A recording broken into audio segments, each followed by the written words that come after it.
Hello বন্ধুরা, কেমন আছেন সবাই? আশা করি আপনারা সবাই ভালো আছেন। তো বন্ধুরা, চলে আসলাম আবারও করমপুর কৃষ্ণনগর আরও একটা নতুন আপডেট নিয়ে। তো বন্ধুরা দেখুন, পিছে ওই দূরেই কিন্তু এর আগে সেই মাটি টেস্টিংয়ের কাজ চলছিল, যে সয়েল টেস্টিংয়ের কাজ চলছিল। তো এখন বন্ধুরা এই সাইডে তো 5টার সে বোরিং করার কাজ কমপ্লিট।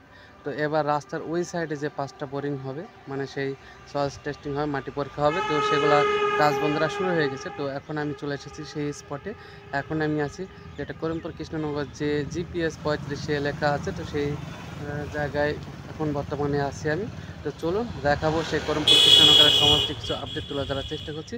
তো এখন যে সাইডে কাজ চলছে সেই সাইডটা আপনাদের সামনে তুলে ধরার চেষ্টা করব। তো বন্ধুরা, দূরে এই যে জায়গাগুলো দেখছেন, এখানে কিন্তু সমস্ত কিছু কাজ হচ্ছে সেই করিমপুর কৃষ্ণনগর।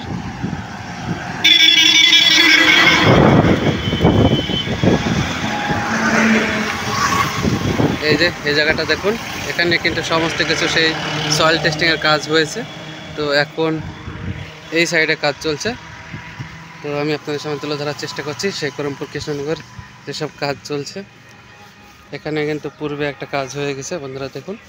হ্যাঁ, আমি একটু বিশেষ কারণে আসতে পারিনি, তো সেগুলো আপনার সামনে তুলে ধরার চেষ্টা করছি।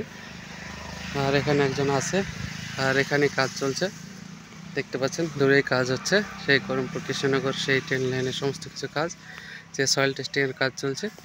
আর এই সাইডে কিন্তু টোটাল 5টা বোরিংয়ের কাজ চলবে। আর দূরে হচ্ছে এই সাইডে কিন্তু টোটাল কাজ কমপ্লিট হয়ে গেছে, যে জলাশয় আছে জলাশয়ের ওই পারে কাজ কিন্তু টোটাল কমপ্লিট। তো চলুন ওখানে গিয়ে দেখানোর চেষ্টা করব।